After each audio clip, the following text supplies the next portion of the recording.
today Henry is going to cook. This is like a welcome oil, so it will help the welcome oil. Muk.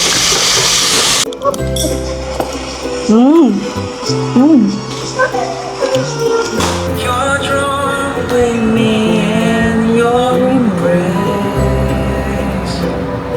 Very comfortable. I like this. Very comfy. Oversized shirts, pants, and floppy bag. Bakit 50 pesos lang yung dala ko? Baka wala na talaga akong pera. Pero yeah, 50 pesos lang talaga yung dala ko.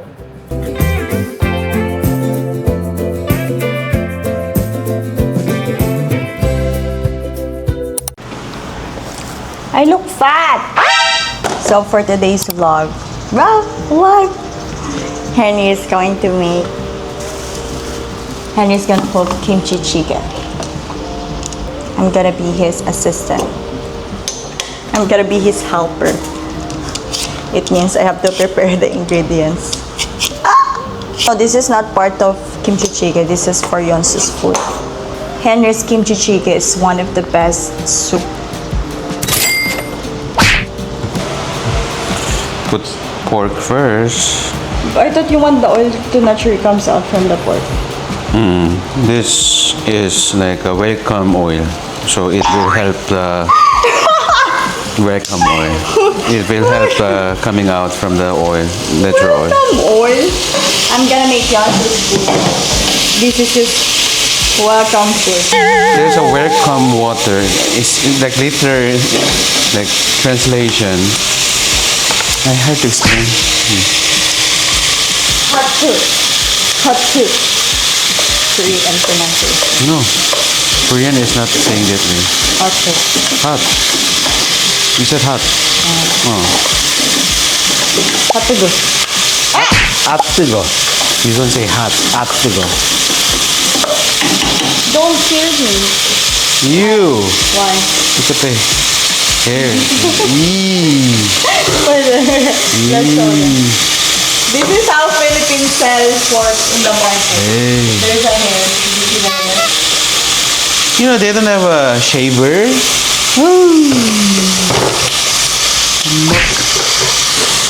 Arte. I never see that hairs in my entire life in Korea. Now, we put kimchi. You have to use always clean one, otherwise kimchi will be spoiled.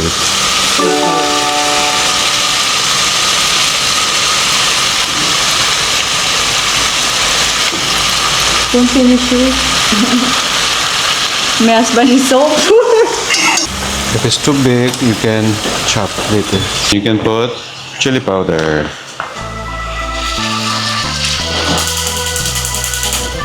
Make it with fire because it might burn. burn your food. This curry is on fire. This girl is on fire. That's how you do it. What? Tone deaf.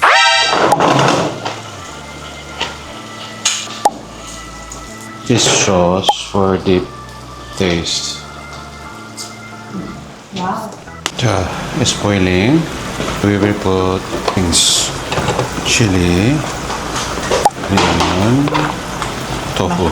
You have to be careful; it will splash water. Just so, Yeah. Just use hand. You can put bitter garlic. Almost done. For the final, we put enoki mushroom.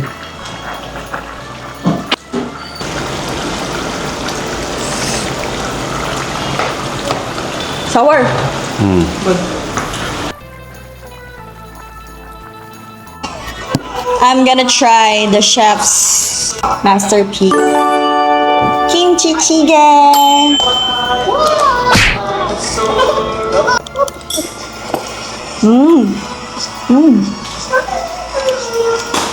Good. So today Henry is going to cook. What are you gonna cook, love? Of course. And I'm going to be the assistant chef. So ako ang mag-chop. So what I'm gonna chop, love? These are the main ingredients. So we have here pork belly, squid, shrimp, mushrooms, 2 types of mushrooms, garlic and white onion. Charot. Was that garlic and chili pepper, white onion, Chinese cabbage, green onion, clam. And for seasoning, we have jambon powder, oyster sauce, chili powder or gochugaru, pepper, MSG. This is secret. Salt. Let's get cooking. First, oil. Green onion. Garlic. Garlic. I put garlic. This is Henry's favorite clothes when he was a single. Onion. White onion. So every Saturday and Sunday, he wear this one. Next, you have to say. Pork belly. Chili. Chili. Sauce for this scent. Soy sauce scent is good if you're burning. You can make it burn.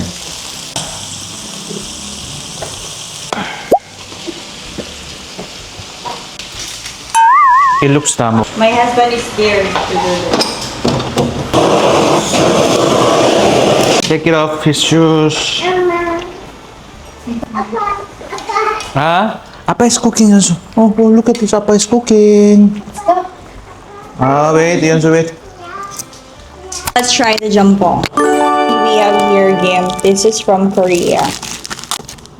If you go to Korea, it's better you buy gim in their wet market.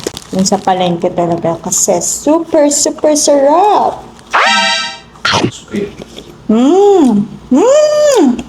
와, 맛있어요. 잘했어. Good.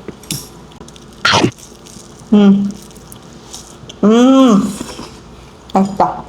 You're drawn with me in your embrace. In Jesus' name, I see it fade away.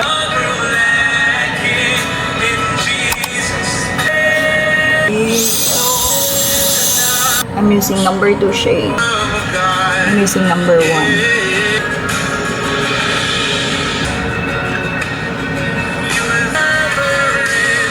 Very comfortable.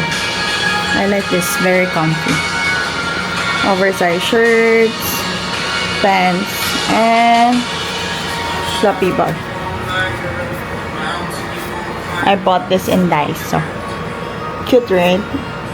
I just wanna share something. Kanina kasi pumunta ako sa Ayala. And then, yung dala kong pera is pamasahe ko lang 50 pesos. Tsaka credit card ni Henry.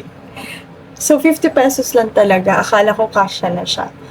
And then, na-realize ko, 2 rides pala, back and forth. So, equal to 4 rides. Pero, nagkamali ako ng sinakyang jeep, kaya kulang na kulang talaga yung pera ko. 50 pesos, imagine. I don't know, hindi ko alam kung anong nasa isip ko, bakit 50 pesos lang yung dala ko. Baka wala na talaga akong pera. Pero yeah, 50 pesos lang talaga yung dala ko. And then, pagdating ko sa Ayala, may free wifi. Kita mo, pati data, wala akong data. Kasi hindi naman ako lumalabas. Dito sa bahay, like buong building naka-wifi. Naka-wifi kami.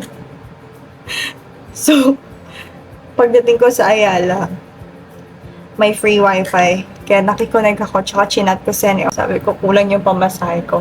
So, sabi niya, gamitin ko daw yung credit card niya para mag-book ng Grab. Pero namamahalan ako, 180. Tapos parang malapit lang naman, kaya ko siyang yung 180, kaya kong gumastos ng another 30 pesos. Pero kulang nga yung pamasahe ko, 20 pesos na lang yung natira. So, kulang talaga ng 10 pesos. So, nagpe-pray ako, grabe! Pati pamasahe ko, Lord, paano ba to? Kulang yung pamasahe ko, pagod na ako kasi nagpa-fasting ako eh. Nilakad ko na nga papunta from 888 to Ayala. Lalakarin ko pa ba pabalik para makasakay ng jeep. Gusto ko lang siya i-share kasi grabe no, like parang na-apply natin siya sa mga problems natin sa life, like or like sa mga gusto natin sa buhay. Sometimes we tend to pray for something and then ine-expect natin, just like yung nangyari sa akin kanina, ine-expect ko na yun yung kung anong pinagpe-pray ko, like pera para pandagdag sa pamasahe. Yun yung pinagpe-pray ko. So yun yung ine-expect ko na matatanggap ko. But grabe, like really God moves in different way. He has his own ways. So, ang nangyari, grabe, Bacolod, and then, before, nagtuturo ako sa Cadiz, ko ng Ayala, may nakita akong, may namumukha na akong estudyante ko noong nagtatrabaho ko sa Cadiz. So, ang pangalan niya, she's one of them. She's one of my favorite students when I was working in a private school kasi sobrang sweet niya, and then very diligent, very intelligent student, and very respectful. Grabe, Cadiz and then Bacolod, out of nowhere, yung hinihiling ko, Lord, pagod na ako. Like, hinihiling ko lang another 10 pesos para sa pamasahe ko. But yung binigay sa akin ni God is someone to accompany me. Instead of giving me something to make my life easier, He gave me someone to give me comfort. 'Di ba? Hindi mo siya alintana yung pagod, yung pawis, kasi you have someone to talk to. And then after how many years, like 2019, 20, 21, 22, 23, 24, 6 years, after 6 years, I saw one of my favorite students, and habang naglalakad kami, we talked, we laughed, and grabe yung joy. So I didn't expect that. I don't know if it makes sense, but wala, like I'm just so grateful. Kasi sometimes, 'di ba? This kind of thing, because this one is really true. We pray specifically for something. Sometimes God give you the specific prayer that you ask for, but there are times that God is giving you something that you need more or you need the most in that certain situation or certain scenario. So, grabe. So, Jody, kung nanonood ka man, if you're watching this, I'm very grateful. Hindi mo alam na kulang pala ng 10 pesos yung pera ko. Ang sabi ko lang kanina, gusto ko mag-booking, pero yung totoo, kulang ng 10 pesos yung pera ko. So, lesson learned. Next time, bring extra money. Okay? But I think what happened to me today, it has a reason, it has a purpose. One of the purpose that I realize is God gave me comfort in the midst of like struggle, let's say. Second thing is that I get to pag-reflect ako on that day while walking, and then dami kong realization, and from the time that I'm walking, yung nasa isip ko lang like si God and my relationship to God. So yeah, yan lang.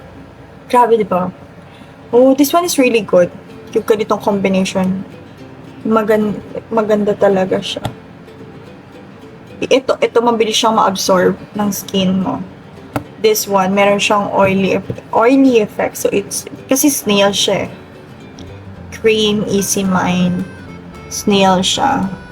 Focus pa, hindi na po focus.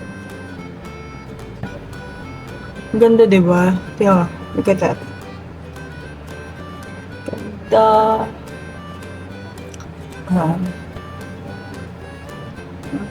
Nag-half bath lang ako. Hindi naman masyado mabaho yung buhok ko. Charot. So that's it.